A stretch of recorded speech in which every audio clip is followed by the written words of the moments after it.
সংসারে অনেক সময় এরকম হয় যে আমরা খুব সমস্যায় থাকি, খুব বিপদের মধ্যে থাকি। আর সেই সমস্ত মানুষ যারা আমাদের কাছের মানুষ, আমাদের আপনজন, তারা আমাদের ত্যাগ করে চলে যান। আমরা এই সময় দুঃখ পাই, নিরাশ হয়ে পড়ি এবং একা একাই সেই সমস্যাকেও কাটিয়ে উঠি। এবার পরিস্থিতি যেমন খুশি হোক না কেন, সেই সব মানুষ যারা এমন সময় আপনাকে ত্যাগ করেছেন, তাদের প্রতি ক্রুদ্ধ হওয়া, অভিমান করা, এটা অনুচিত। আমি বলবো তাদের প্রতি কৃতজ্ঞ থাকুন। আমি বলবো তাদের ধন্যবাদ জানান যে তারা এমন সময় আপনার সঙ্গ ত্যাগ করেছেন যখন আপনার তাদের সব থেকে বেশি প্রয়োজন ছিল। কারণ দেখুন, হয় তাদের বিশ্বাস ছিল যে আপনি নিজেই এই বিপদ থেকে বেরিয়ে আসতে পারবেন, বা তাদের ত্যাগ করার জন্য আপনি নিজের উৎসাহ বাড়িয়ে তুললেন, আপনি নিজের শক্তি বাড়ালেন এবং নিজে সেই সমস্যা থেকে বেরিয়ে আসলেন। নিজের খারাপ সময়কে আপনি নিজেই ভালো সময় করে তুললেন। শেষ পর্যন্ত আপনি আরো শক্তিশালী হয়ে উঠলেন, আরো শ্রেষ্ঠ হয়ে উঠলেন। আর এটাই তো আপনার বিজয়, যার কারণ হলো তাদের আপনাকে ত্যাগ করা। তাহলে তাদের ধন্যবাদ জানান আর আমার সাথে ভালোবেসে বলুন, রাধা রাধা। ধন ধন হলো কারোর জন্য মোহ, আবার কারোর জন্য মায়া, কারোর জন্য হয়তো ভাগ্য, আবার কারোর জন্য কর্মের পারিশ্রমিক। দেখতে গেলে এই ধন হয়তো সবার জন্যই অত্যন্ত প্রয়োজনীয় হয়ে থাকে। সেই জন্যই তো মানুষ নিজের সমস্ত জীবন অতিবাহিত করেন এই ধন অর্জন করার জন্য। অনেক মানুষ এমনও হয় যাদের সমস্ত জীবন এই ধন অর্জন করতেই কেটে যায়। প্রত্যেক মানুষই চেষ্টা করেন যেন তিনি ধনী হন, যত সম্ভব বেশি ধন অর্জন করতে পারেন, সম্পন্ন থাকতে পারেন। আর তা হবে নাই বা কেন? কারণ এটাই হলো এমন এক বস্তু যা আদান প্রদান এমন নানান কাজে আসে। চেষ্টা তো সব মানুষই করেন, ধন অর্জন সব মানুষ করতে পারেন না। কারণ হলো এটাই যে মানুষ ভাবেন যে তার কাছে কিছু ধন এলে তারপর তিনি কিছু করে দেখাবেন। আর ধন ভাবে যদি এই মানুষ কিছু করে দেখান তাহলে আমি তার কাছে আসব। সেই জন্য কিছু করে দেখান, এমন শ্রেষ্ঠ কাজ করে দেখান যাতে ধন নিজেই আপনার কাছে ছুটে আসে। যদি আপনি ধন লাভের আশায় ছোটেন তাহলে আপনি নিজের সন্তোষ ভাব হারিয়ে ফেলবেন। কিন্তু এই সম্পত্তি যদি আপনার কাছে ছুটে আসে তাহলে আপনাকে মহান বলা হবে। সেই জন্য কাজ করুন, শ্রেষ্ঠ কাজ করে দেখান। দেখবেন এই ধন ফলস্বরূপ আপনার কাছে আসবেই আসবে। তাহলে আসুন আমার সাথে ভালোবেসে বলুন, রাধা রাধা। আমাদের মনে সবসময় একটা প্রশ্ন এসেই থাকে, এই জীবন যা কিনা ঈশ্বর আমাদের দিয়েছেন, একটা জীবন। ঈশ্বর এক আত্মা দিয়েছেন পৃথিবীতে বাঁচার জন্য। যতদূর আমরা জানি আমাদের কাছে একটাই জীবন রয়েছে। আমরা ভাবি এই জীবন গুছিয়ে কিভাবে রাখা যায়। প্রত্যেক মানুষ ভাবেন যে আমি কি করি যাতে এই জীবনকে গুছিয়ে রাখা যায়, কিরকম কর্ম করব, কিরকম পুণ্য করব, কি ধরনের শাস্ত্র পড়ব যাতে আমি সেই জ্ঞান অর্জন করি যাতে জীবনটা সুন্দর করে তুলতে পারি। আমাদের সমগ্র জীবন কেটে যায় এই প্রশ্নের উত্তর খুঁজতে, সেই শাস্ত্র অধ্যয়ন করতে। এমন অনেক মানুষ তাও বুঝতে পারেন না। আসুন আজ আমি আপনাকে একটা সহজ কথা বলি, যার দ্বারা আপনি নিজের জীবন সুন্দর করবেন। জীবন, জিহ্বা, এদের দুজনেরই হলো একটাই রাশি। জিহ্বা অর্থাৎ আপনার কথা। এই কথাকে সংযত রাখুন, একে সুন্দর করে তুলুন, মধুর কথা বলুন।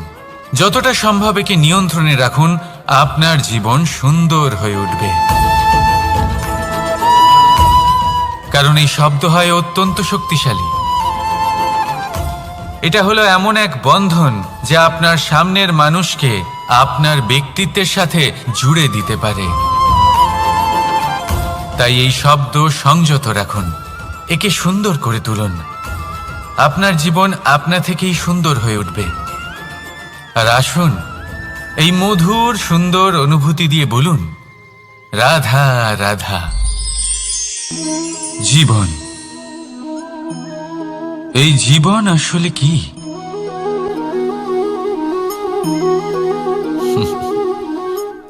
এই প্রশ্ন সবার মনেই এসে থাকে। সবার মন এই প্রশ্নের জন্যই চিন্তিত থাকে। এই জীবন আসলে কি? এর উদ্দেশ্য আসলে কি? কি করা যেতে পারে এই জীবনে? এই জীবন কি কিছু পাওয়ার, নাকি এই জীবন কিছু হারাবার?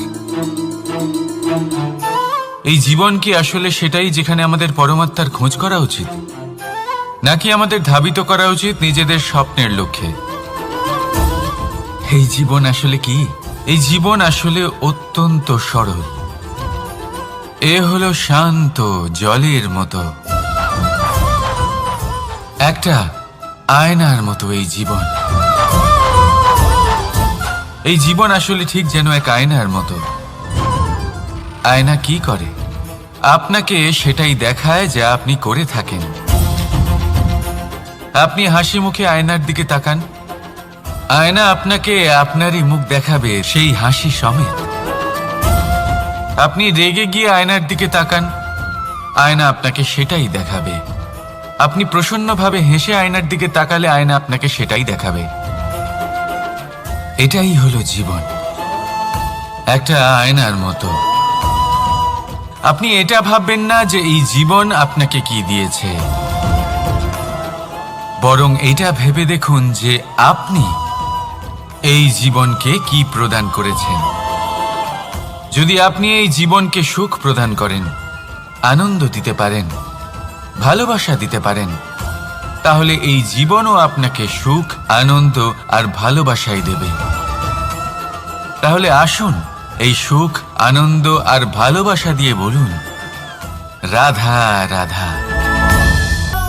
ধরিত্রীর বুকে গজিয়ে ওঠা এই দুব্ব ঘাস দেখেছেন? দুব্ব ঘাস, যা আমাদের পাকে শীতল রাখে। এতে যদি বসেন, তাহলে মনে হবে নরম কোথাও বসে আছেন।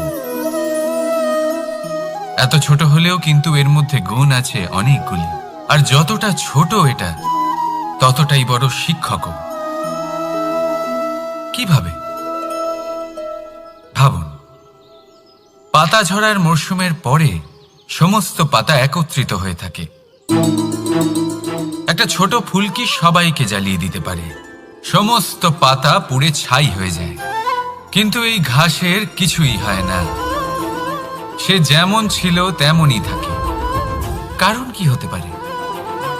প্রথম কারণ, এরা ছোট হয়। দ্বিতীয় কারণ, এরা বিনম্র হয়, বড়ই সহজে দমে যায় এরা। তৃতীয় কারণ, এদের মধ্যে নমনীয়তা থাকে। আপনিও নিজেকে এরকমই বানিয়ে ফেলুন। কখনো নিজেই নিজেকে কারোর থেকে বড় মনে করবেন না। নিজের এই মনকে বিনম্র রাখুন। এবং সবথেকে বড় কথা, নিজের এই মনে সহানুভূতি, প্রেম আর বিশ্বাসের নমনীয়তা বজায় রাখবেন। যদি এরকম করতে পারেন, তাহলে জীবন সবসময় সুখে কাটবে। রাধা রাধা।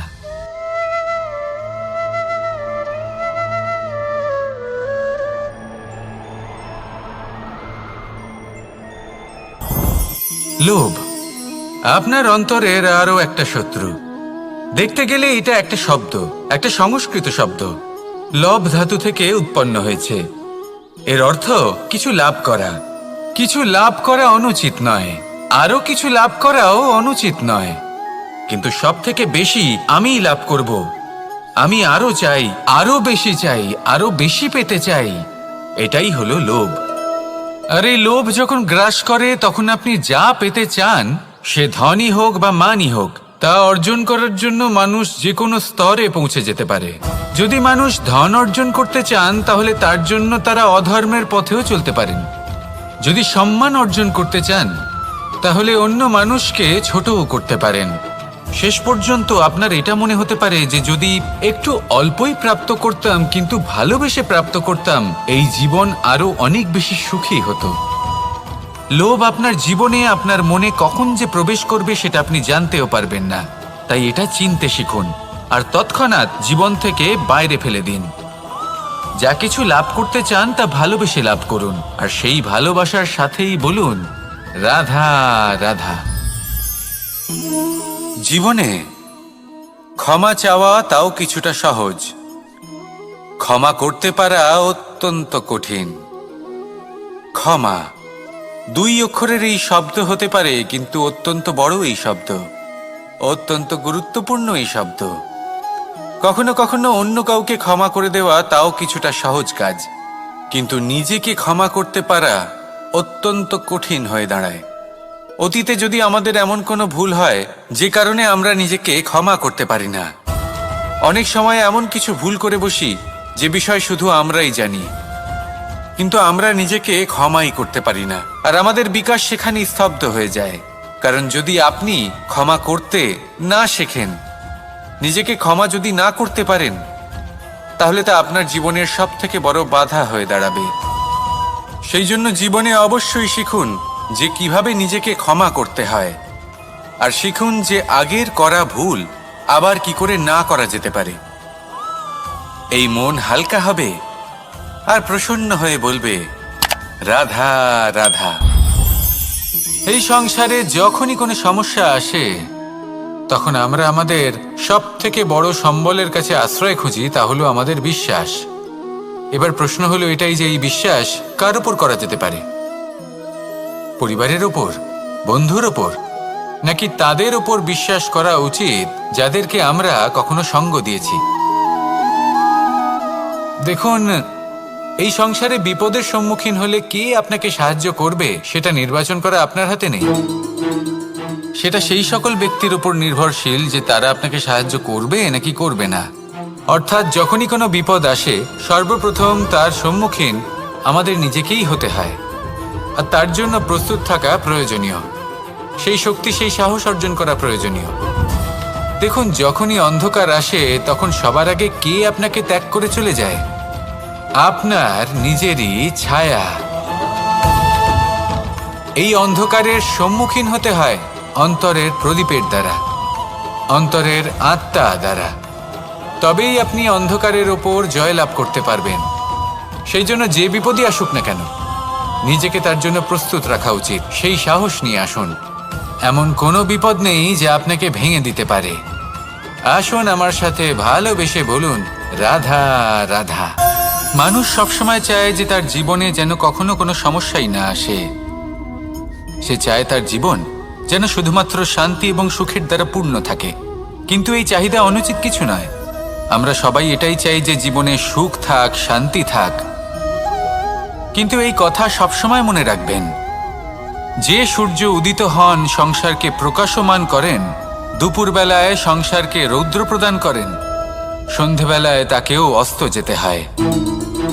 এবার আমাদের জীবন চক্র কিছুটা এরকমই। কোনো কিছুই চিরকাল একরকম থাকে না। কখনো এই নদীকে দেখুন যা বয়ে চলেছে। এই নদী যা বয়ে চলেছে তার পথেও অনেক বিপদ আসে। বড় বড় পাথরের সম্মুখীন হয়ে তাকেও সামনে এগিয়ে যেতে হয়। একটি পুকুর যা চারদিক থেকে ঘেরা, তার জীবনে কিন্তু কোনো সমস্যা নেই। কিন্তু এই সংসারে পুকুরের পুজো করা হয় না, পুজো করা হয় নদীকে। মনে রাখবেন, সমস্যার ঊর্ধ্বে তিনি উঠতে পারেন যিনি সমাধি লাভ করেছেন, যিনি এই সংসারেই নেই। যিনি এই সংসারে আছেন এবং জীবিত আছেন, তার জীবনের সমস্যা হলো শ্বাসবায়ুর মতোই গুরুত্বপূর্ণ। আসুন আমার সাথে ভালোবেসে বলুন রাধা রাধা। আজ আমি আপনাকে একটা ছোট্ট কাহিনী শোনাবো। একবার আমি, রাধা আর দাদা আমরা তিনজনে মিলে লুকিয়ে একটা উপবনে গেলাম। আম পেড়ে খেতে। অনেক পরিশ্রম করে আমরা ওখানে পৌঁছলাম আর আমরা আশ্চর্যচকিত হয়ে গেলাম এটা দেখে যে এবার তো আম পাকেইনি। এবার দাদা কি করলেন, একটা আম পাড়লেন আর সেটা চাখলেন, আর উনি নিরাশ হয়ে পড়লেন। উনি বললেন যে এটা তো খুবই টক। তারপর রাধা একটা আম পাড়লো আর সেটা চেখে দেখল, আর রাধা উৎসাহিত হয়ে পড়ল। আমি রাধাকে জিজ্ঞেস করলাম, কি হয়েছে, তুমি এত উৎসাহিত কেন? তখন রাধা বলল যে এবার এত বেশি টক আম হয়েছে যে এগুলো দিয়ে আমরা আচার বানাবো। তাহলে দাদা ওখান থেকে বেরিয়ে গেলেন নিরাশ হয়ে এবং খালি হাতে। রাধাও ওখান থেকে বেরিয়ে গেল কিন্তু উৎসাহিত হয়ে, আর অনেকগুলো কাঁচা আম সাথে নিয়ে। এর থেকে আমরা কি শিক্ষা পেতে পারি? যে প্রত্যেকটা স্থানে এমন কিছু রয়েছে যেখান থেকে আমরা কিছু একটা শিক্ষা লাভ করতে পারি, যা আমাদেরকে বিকাশের পথে নিয়ে যেতে পারে। এই শিক্ষা প্রত্যেক স্থানে আছে। সবকিছু আমাদের দৃষ্টিভঙ্গির উপর নির্ভর করছে। যখনই আমাদের জীবনে, আমাদের সম্পর্কে কোনো সমস্যা, কোনো বিপদ আসে, তখন বেশিরভাগ মানুষ সেই বিষয় নিয়ে দুঃখী হয়ে পড়েন। আর কিছু মানুষ এমনও থাকেন যারা শেষ পর্যন্ত তার সমাধান করেন, বিপদকে পরাজিত করেন, সম্পর্কগুলিকে আবার জুড়ে দেন। যদি আপনি সুখের খোঁজ করেন তাহলে আপনি সুখ অবশ্যই পাবেন, প্রসন্নতা অবশ্যই পাবেন। যদি আপনি দুঃখ খোঁজেন তাহলে দুঃখ অবশ্যই পাবেন। এবার আপনি কি খুঁজতে চান, সেই চয়ন আপনারই। আসুন আর আমার সাথে ভালোবেসে বলুন, রাধা রাধা।